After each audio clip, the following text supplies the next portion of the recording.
ஐயோ எதிரில வண்டி வருது சொல்லி முடிப்பதற்குள் நடந்த சோகம்.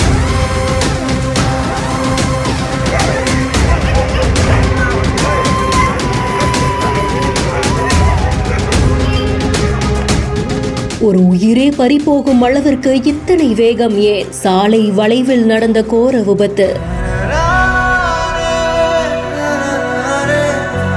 கிருஷ்ணகிரி திருவண்ணாமலை தேசிய நெடுஞ்சாலையில வெட்டியம்பட்டி பேருந்து நிறுத்தத்துக்கு பக்கத்துல கடந்த 7ஆம் தேதி 2 பேர் இருசக்கர வாகனத்துல போயிட்டு இருந்திருக்காங்க. இருசக்கர வாகனம் ஓரமா போயிட்டு இருக்கும் பொழுது அதே நேரத்துல ஒரு சரக்கு வாகனமும் முக்கிய சாலையில இருந்து உட்புற சாலைக்கு திரும்பி இருந்திருக்கு. மின்னல் வேகத்துல சரக்கு வாகனத்துடைய பக்கவாட்டுல இருசக்கர வாகனம் மோதி பெரிய விபத்து ஏற்பட்டிருந்திருக்கு. 2 பேரும் தூக்கி வீசப்பட்ட நிலையில உடனடியா ஆம்புலன்ஸ் வரவழைக்கப்பட்டு சிகிச்சைக்காக அவங்க மருத்துவமனைக்கு அனுப்பி வைக்கப்பட்டாங்க. இதுல 39 வயதான அருள்முருகன் அப்படின்றவங்க சிகிச்சை பலனின்றி உயிரிழந்ததா தகவல் வெளியாகி இருக்கு. இந்த விபத்து தொடர்பாக விசாரணை நடத்திட்டு இருக்காங்க. இந்த நிலையில விபத்து தொடர்பான CCTV காட்சிகளும் வெளியாகி வெறும் பேசு பொருளா ஆகியிருக்கு.